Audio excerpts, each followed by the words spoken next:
দীর্ঘ 22 দিন দীর্ঘ 44 দিন আন্দোলন করেছি। আমরা এখন আন্দোলন করে যাব যতক্ষণ পর্যন্ত আমাদের এমপিভুক্ত শিক্ষকদের শতভাগ উৎস বোনাস এবং সরকারি নেমে বাড়ি ভাড়া এবং সরকারি নেমে মেডিকেল ভাতা আদায় না আমাদেরকে না দেন, আমরা এই প্রস্তাব ছাড়বো না ইনশাআল্লাহ।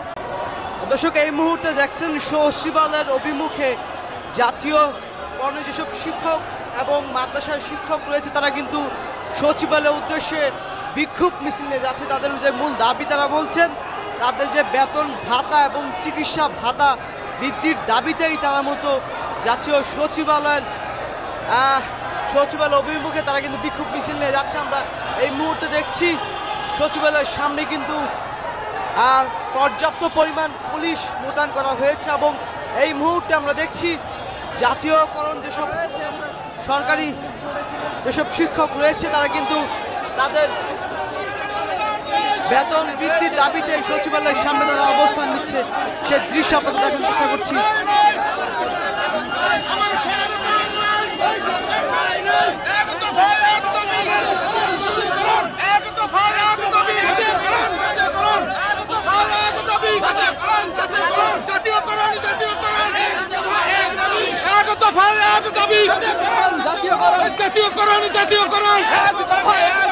আমার সোনার বাংলায়, আমার সোনার বাংলায়, আবু সাইদের বাংলায়, মুগ্ধর বাংলায়, মুগ্ধর বাংলায় দাবি মদর একটাই।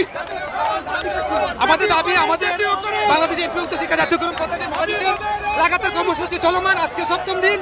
আমরা এমপিভুক্ত শিক্ষকরা বাংলাদেশে অবহেলিত, নিপীড়িত, নির্যাতিত। আমাদের অন্তর্বর্তীকালীন সরকারের মাননীয় শিক্ষা উপদেষ্টা উনি আমাদের এমপিভুক্ত শিক্ষকদের দুঃখ দুর্দশার কথা উনি জানেন, বুঝেন। আমরা দীর্ঘ সাবেক সরকার 16 বছর থাকাকালীন সময়ে আমাদেরকে বিভিন্নভাবে নিপীড়িত, নির্যাতিত, নিষ্পীড়িত করেছে। আমাদের আশ্বাসের নামে ওনারা প্রতারিত করেছে। আমরা এই আশ্বাসের বাণী আর শুনতে চাই না। অনতি বিলম্বে এমপিভুক্ত শিক্ষকদের শতভাগ উৎস বোনাস এবং সরকারি নেমে বাড়ি ভাড়া, সরকারি নেমে মেডিকেল ভাতা দিতে হবে। না হয় আমাদের এমপিভুক্ত শিক্ষা প্রতিষ্ঠানের জাতীয়করণ লাগাতার কর্মসূচি 7ম দিন যতক্ষণ পর্যন্ত মাননীয় শিক্ষা উপদেষ্টা আমাদের এই প্রেস ক্লাবে আসে সুস্পষ্ট পরিপত্র এবং সুস্পষ্ট করে বলে না যান, আমরা এই প্রেস ক্লাব ছাড়বো না ইনশাআল্লাহ। আপনাদের যে যৌক্তিক দাবি গত 15 বছর কেন আপনারা রাজপথে নেমেন না, এখন কেন নামছে?